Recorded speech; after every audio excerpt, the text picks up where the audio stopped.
रसिकांनो, दोस्तांनो, नमस्ते. आपल्या सर्वांना शुभ दिवस. दोस्तांनो, बाप ओळखता येत नसतो.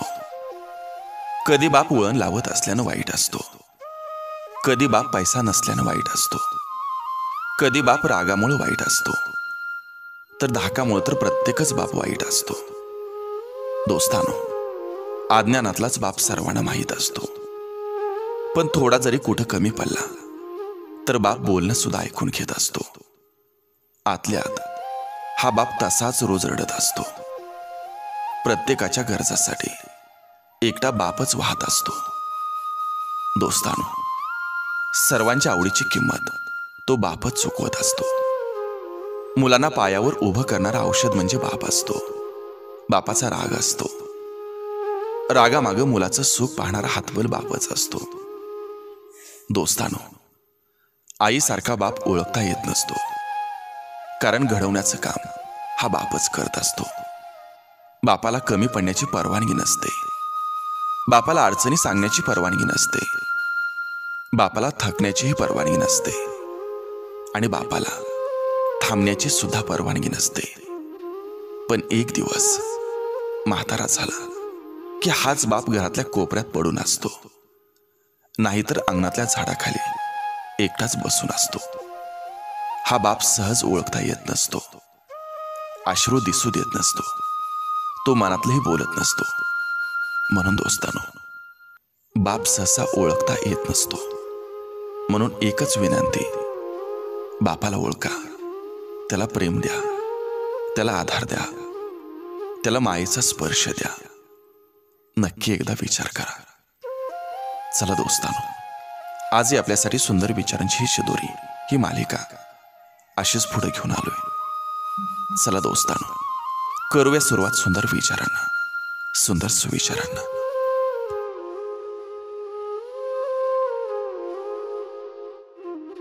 जगामध्ये सुखी कोणीच नसतो.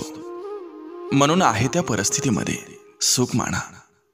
खायला नाही म्हणून काही जण रडत असतात, तर काही जण भरपूर असूनही खाता येत नाही म्हणून रडत असतात.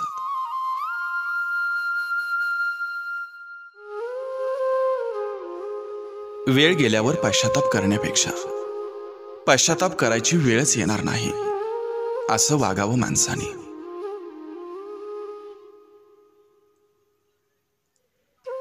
स्वतःच्या जोडीदाराला ओळखता न येणं हा जीवनातला महान पराभव म्हटला पाहिजे.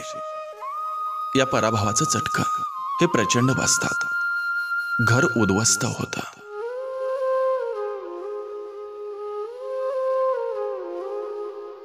एकच आयुष्य आहे. मेल्यावर काय होतं हे माहीत नाही. जिवंत असल्यावर तरी मेल्यासारखं जगू नका. आयुष्यातला प्रत्येक क्षण जगून घ्या.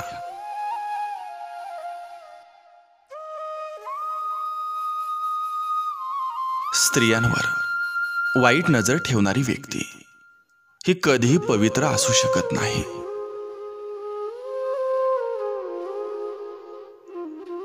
पूर्ण जग हे जिंकता येतं ते संस्कारानं, आणि जिंकलेलंही निघून जातं ते अहंकारानं.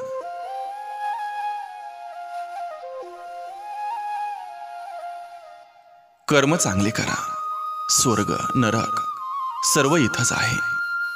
तुम्ही केलेल्या कर्माची शिक्षा जर तुमच्या वारसांना भोगावी लागत असेल तर तुमचं जीवन आणि तुमची संपत्ती ही शून्य आहे.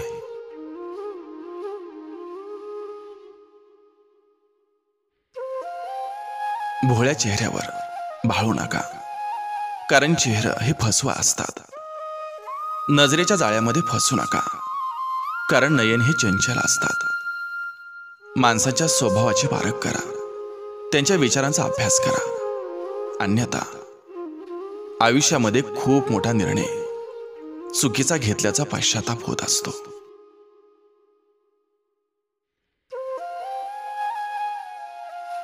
लोकांचा विचार केला तर मनासारखं जगता येणार नाही. आणि मनासारखं जगायचं ठरवलं तर लोकांचा विचार करायचा नाही.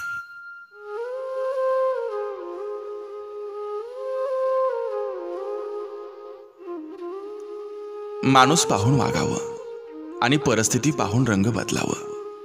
जीवनाच्या शाळेमध्ये हे गुण प्रत्येकानं चांगल्या प्रकारे शिकून घ्यावं. म्हणजे आयुष्याच्या कोणत्याच वळणावर तुमचं घोडं कुठंच अडणार नाही.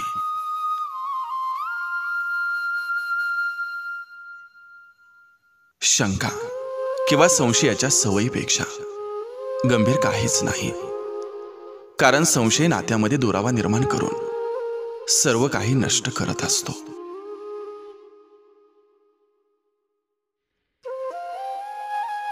या जगामध्ये गादी नावाचं सुख पैशानं खरेदी करता येतं, पण झोप नावाचं समाधान मात्र कितीही पैसा ओतला तरी विकत घेता येत नाही.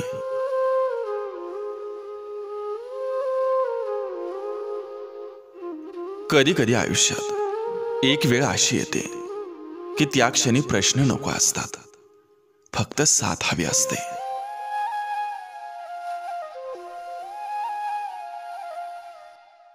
आयुष्यात उजेड आला की अंधारामध्ये मदत करणाऱ्यांचा विसर पडत असतो.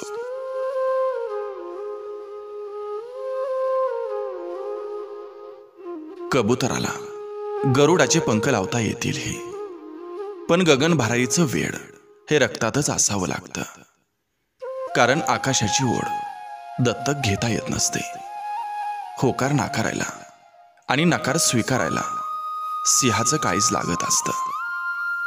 स्वतःची चिंता न करता जो दुसऱ्याची चिंता करतो तोच खरा संन्याशी. संकटांना भिवू नका, संकटांना संधी मानून त्यावर मात करा. सुख बाहेर आहे, आनंद आत आहे.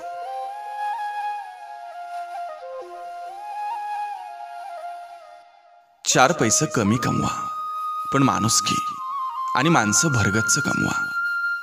कारण आयुष्याच्या सरत्या शेवटी माणूसच माणसाला खांदा लावतो, पैसा नाही.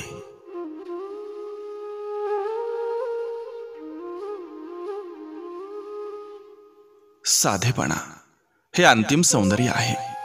क्षमा ही परम शक्ती आहे. नम्रता हा सर्वोत्तम युक्तिवाद आहे. आणि ओळख हा चांगला संबंध आहे. फार कमावून गमावण्यापेक्षा मोजकं कमावून जतन करणं महत्वाचं असतं. मग तो पैसा असो की माणसं असोत.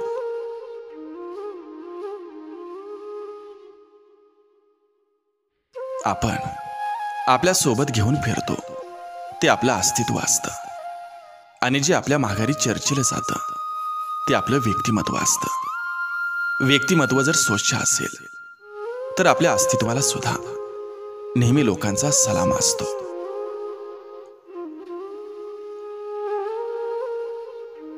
विश्वासाची परतफेड ही विश्वासघातानं कधीच करू नये.